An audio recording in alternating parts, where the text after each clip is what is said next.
Hello friends, പത്രമാറ്റിൻ്റെ പുതിയ എപ്പിസോഡിലേക്ക് എല്ലാവർക്കും സ്വാഗതം. നമ്മുടെ ചാനൽ ആരും സബ്സ്ക്രൈബ് ചെയ്തിട്ടില്ലെങ്കിൽ ഒന്ന് സബ്സ്ക്രൈബ് ചെയ്യണേ. അങ്ങനെ നന്ദു ട്രെയിനിങ് ക്യാമ്പിൽ വളരെ കഷ്ടപ്പാടുകൾ അനുഭവിച്ചുകൊണ്ടിരിക്കുകയാണ് കേട്ടോ.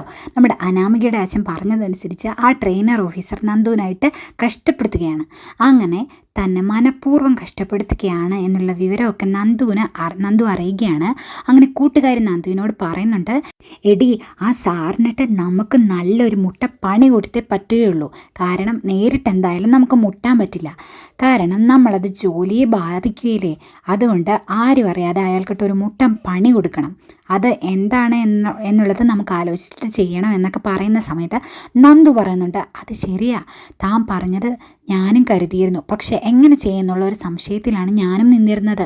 എനിക്കൊരു ഐഡിയ കിട്ടിയിരുന്നെങ്കിൽ ഞാൻ നിന്നോട് സംസാരിക്കാമായിരുന്നു എന്ന് വിചാരിച്ച് നിൽക്കുകയായിരുന്നു എന്നൊക്കെ ഇങ്ങനെ നന്ദു കൂട്ടുകാരിയോട് പറയുകയാണ്. ആ സമയത്ത് കൂട്ടുകാരി പറയുന്നുണ്ട്, എടി നമുക്ക് അയാളെ കുടിക്കുന്ന വെള്ളത്തിൽ എന്തെങ്കിലും കലർത്തി കൊടുത്താലോ എന്നുള്ള രീതിയിലൊക്കെ പറയുമ്പോൾ അതൊക്കെ എവിടെ നിന്ന് കിട്ടാനാ ഈ ട്രെയിനിങ് ക്യാമ്പിനുള്ളിൽ ഇരിക്കുന്ന സമയത്ത് എന്നൊക്കെ പറയുകയാണ് നന്ദു. അപ്പോൾ ആ സമയത്ത് കൂട്ടുകാരി പറയുന്നുണ്ട്, നിനക്ക് അയാൾക്ക് എന്തെങ്കിലും കഴിക്കുന്ന ഭക്ഷണത്തിൽ ഇടാനുള്ള പൊടി കിട്ടിയാൽ പോരെ, അതൊക്കെ ഒപ്പിച്ചു തരാൻ ആളുണ്ട്. ഞാനൊന്ന് ഫോൺ ചെയ്താൽ നമുക്ക് സംസാരിച്ചാൽ ആരും അറിയാതെ ഇവിടെ എത്തിച്ചു തരും, അതിനൊക്കെ ആളുണ്ട് എന്നൊക്കെ പറയുകയാണ്. ഇത് കേട്ടപ്പോൾ നന്ദുവിനൊരു സമാധാനമൊക്കെ ആകുന്നുണ്ട്.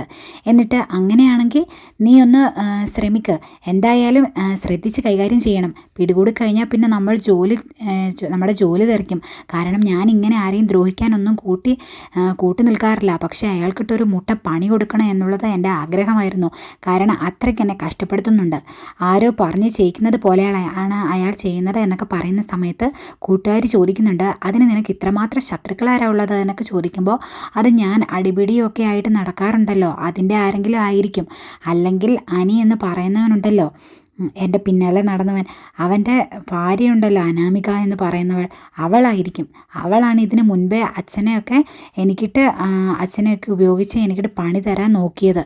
പക്ഷേ അതൊന്നും ഏൽക്കാതിരുന്നപ്പോൾ അവർക്ക് വലിയ കലിപ്പുണ്ടായിരുന്നു. എന്തായാലും അവരൊക്കെ തന്നെ ആയിരിക്കും ഇതിൻ്റെ പിന്നിൽ എന്നുള്ളതൊക്കെ നന്ദു ഇങ്ങനെ കൂട്ടുകാരിയോട് പറഞ്ഞുകൊണ്ടിരിക്കുകയാണ്.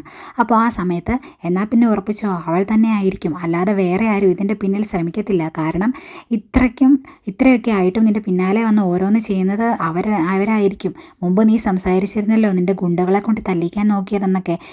അവരിങ്ങനെ സംസാരിച്ചുകൊണ്ടിരിക്കുകയാണ്. അപ്പോൾ നന്ദു പറയുന്നുണ്ട്, ഏതായാലും നീ പറഞ്ഞ ആ കാര്യം നടക്കട്ടെ, ആരെങ്കിലും ഏർപ്പാടാക്കിയിട്ട് നീ ആ സാധനം ഇവിടെ എത്തിക്കാൻ നോക്കുക എന്ന് പറയുകയാണ്.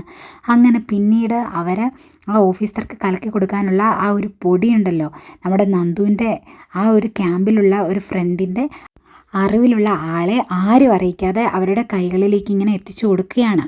അങ്ങനെ പിന്നീട് ഈ ട്രെയിനിങ് ഓഫീസർക്ക് നമ്മൾ ഇടവേളയിൽ കുടിക്കാനായിട്ട് ഇങ്ങനെ ജ്യൂസൊക്കെ കൊണ്ട് കൊടുക്കാറുണ്ടല്ലോ, ആ ഒരു സമയത്ത് ഈ ജ്യൂസിൻ്റെ അകത്ത് കുടിക്കാൻ വേണ്ടിയിട്ട് ഇങ്ങനെ ഓഫീസറുടെ ആ മുറിയിലോട്ട് ഇങ്ങനെ പോകുന്ന സമയത്ത് ഇവർ പിന്നാലെ പിന്തുടർന്ന് പോവുകയാണ്. എന്നിട്ടാണെങ്കിൽ പിന്തുടർന്ന് പോയിട്ട് ഇത് എങ്ങനെയാണ് അതിൽ ഇടുക, അയാൾക്കാണെങ്കിൽ മുന്നിലും ബാക്കിലും കണ്ണുള്ളത് എന്നൊക്കെ ഇങ്ങനെ പറയുന്നുണ്ട്. അപ്പോൾ ആ സമയത്ത് നന്ദു പറയുന്നുണ്ട്, എന്തായാലും അയാൾ മുഖം കഴുകാനായിട്ട് ഒന്ന് ബാത്റൂമിലേക്ക് എന്തായാലും പോകും, അതാണല്ലോ അയാളുടെ ഒരു ശീലം. ആ സമയത്ത് നമുക്ക് എന്തെങ്കിലും ചെയ്യാം എന്നൊക്കെ ഇങ്ങനെ പറയുകയാണ്.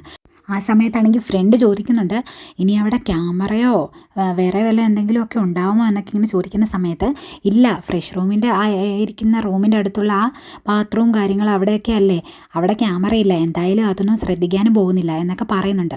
അങ്ങനെ അവർ ഓഫീസർ ഫ്രഷ് ആവാൻ വേണ്ടിയിട്ട് ഇങ്ങനെ ബാത്റൂമിലോട്ട് പോകുന്ന സമയത്ത് അയാൾക്ക് കുടിക്കാൻ വെച്ചിട്ടുള്ള ആ ഒരു ജ്യൂസിൽ ആ ഒരു പൊടി ഇങ്ങനെ കലക്കി കൊടുക്കുകയാണ്. അങ്ങനെ പിന്നീട് അവർ മാറി നിന്നിട്ട് അയാളത് കുടിക്കുന്നുണ്ടോ എന്നുള്ളതൊക്കെ ഇങ്ങനെ നോക്കുകയാണ്. അങ്ങനെ പിന്നീട് ഫ്രഷൊക്കെ ആയി വന്നു കഴിഞ്ഞ ശേഷം ആ ഓഫീസർ ആ ജ്യൂസ് കുടിക്കുകയാണ്. ജ്യൂസ് കുടിക്കുന്ന സമയത്ത് ടേസ്റ്റ് വ്യത്യാസമൊന്നുമില്ല, പക്ഷേ അത് ഉള്ളിലെത്തിക്കഴിഞ്ഞാൽ നല്ല രീതിയിൽ പ്രവർത്തിക്കും. അങ്ങനെ കുടിച്ചു കഴിഞ്ഞ ശേഷം നന്ദുവിൻ്റെ ഫ്രണ്ട് പറയുന്നുണ്ട്, ഇയാളത് കുടിച്ച ശേഷം ഒരു മാറ്റവും ഇല്ലല്ലോ, വടി പോലെ നിൽക്കുന്നുണ്ടല്ലോ, ഇയാളെപ്പോലെ തന്നെയാണ് ഇയാളുടെ ശരീരവും, കല്ലായിട്ട് ഉറച്ചു നിൽക്കുകയാണല്ലോ, എന്തു ഏൽക്കാത്ത ശരീരമാണോ എന്നുള്ളതൊക്കെ ഇങ്ങനെ ചോദിക്കുന്നുണ്ട്. അപ്പോൾ നന്ദു പറയുന്നുണ്ട്, ഏതായാലും പ്രവർത്തിച്ചു തുടങ്ങണമല്ലോ, അതിനായിട്ട് കാത്തിരിക്കാം. പിന്നെ നിൻ്റെ ഫ്രണ്ട് പറ്റിക്കൊന്നും ഇല്ലല്ലോ, അത് ആ പൊടി തന്നെയല്ലേ, അല്ലെങ്കിൽ കഷ്ടപ്പെടുത്ത് വെറുതെ ആകും എന്നൊക്കെ ഇങ്ങനെ പറയുന്നുണ്ട്. അപ്പോൾ ആ സമയത്ത്, ഇല്ല, അതിന് ടെൻഷൻ ആവണ്ട, എന്തായാലും അവർ ആ സാധനം തന്നെയാണ് ഇവിടെ എത്തിച്ചിട്ടുള്ളത്, അതെനിക്ക് ഉറപ്പാണ്, അവർ പറ്റിക്കത്തൊന്നുമില്ല എന്നൊക്കെ പറയുകയാണ്. അങ്ങനെ ഇവർ സംസാരിച്ചുകൊണ്ടിരിക്കുകയാണ്. പെട്ടെന്ന് ഓഫീസർ വയറിലിങ്ങനെ കൈയൊക്കെ വെച്ച് അമർത്തിയിട്ട് വേദന കടിച്ചു പിടിക്കുന്നത് കാണുന്നുണ്ട്. പിന്നെ ഒരൊറ്റ ഓട്ടാണ് ബാത്റൂമിലേക്ക്. ഏതായാലും ആ ഒരു കാഴ്ച കണ്ട് ആസ്വദിച്ച് നിൽക്കുകയാണ് നന്ദുവും കൂട്ടുകാരിയും. ബാത്റൂമിലോട്ട് പോവുക വരിക, ഈ ഒരു രീതിയിലാണ് ഓഫീസർ തുടരുന്നത്. ആ സമയത്ത് നമ്മുടെ നന്ദുവിൻ്റെ ഫ്രണ്ട് പറയുന്നുണ്ട്, ഏതായാലും 2 ദിവസം ഇനി അയാൾ ഇവിടുന്ന് അനങ്ങത്തില്ല, ബാത്റൂമിൽ നിന്ന് പുറത്തു വരാനേ പറ്റത്തില്ല. പിന്നെ അതിൻ്റെ ക്ഷീണവും 2 ദിവസം ഉണ്ടാവുമല്ലോ, അപ്പോൾ ഒരു 3-4 ദിവസം നിനക്ക് റെസ്റ്റാണടി. ആ സമയത്ത് നീ നല്ലോണം എനർജി കൂട്ടാനുള്ള കാര്യങ്ങൾ ചെയ്തോ എന്നുള്ളതൊക്കെ പറയുകയാണ്. അപ്പോൾ ആ സമയത്ത് നന്ദു ചിരിച്ച് സന്തോഷം കൊണ്ട് പറയുന്നുണ്ട്, ഏതായാലും നന്നായി, എനിക്ക് കുറച്ച് റെസ്റ്റായി. അയാൾക്ക് ഏതായാലും കുറച്ച് വ്യായാമമായി, ഏതായാലും അയാളുടെ ആ ഒരു വ്യായാമം നടക്കട്ടെ എന്നൊക്കെ ഇങ്ങനെ പറയുകയാണ്.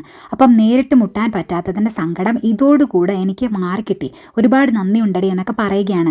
അപ്പോൾ ആ സമയത്ത് കൂട്ടുകാർ പറയുന്നുണ്ട്, എന്തായാലും ഇതിൻ്റെ പിന്നിൽ ആരാണെന്നുള്ളത് നീ കണ്ടെത്തണം, നിൻ്റെ വീട്ടുകാരോട് വിളിച്ചിട്ട് ഇവിടെ നടക്കുന്ന കാര്യങ്ങളെക്കുറിച്ചൊക്കെ ഒന്ന് പറയണം എന്നൊക്കെ ഇങ്ങനെ പറയുകയാണ്. ആ സമയത്ത് പറയുന്നുണ്ട്, അത് ശരിയാണ്, ഞാൻ എന്തായാലും അറിയിക്കാൻ പോവുകയാണ്. കാരണം ഇതുവരെ എനിക്ക് എന്നെ ട്രെയിൻ ചെയ്യുകയാണല്ലോ എന്ന് കരുതിയിട്ടുണ്ടായിരുന്നു, പക്ഷേ അയാൾ മനഃപൂർവ്വമാണ് എന്നോട് ഇങ്ങനെയൊക്കെ കാണിക്കുന്നത്, അതാരോ പറഞ്ഞിട്ടാണ് എന്നുള്ള രീതിയിലൊക്കെ നന്ദുവിന് മനസ്സിലായിരിക്കുകയാണ്. അങ്ങനെയാണ് ഇന്നത്തെ കഥ ഇവിടെ അവസാനിക്കുന്നത്. നമ്മുടെ ചാനൽ ആരും സബ്സ്ക്രൈബ് ചെയ്തിട്ടില്ലെങ്കിൽ ഒന്ന് സബ്സ്ക്രൈബ് ചെയ്യണേ, ലൈക്ക് ചെയ്യാനും ഷെയർ ചെയ്യാനും മറക്കില്ല. അപ്പോൾ ഓക്കെ, ബൈ ബൈ.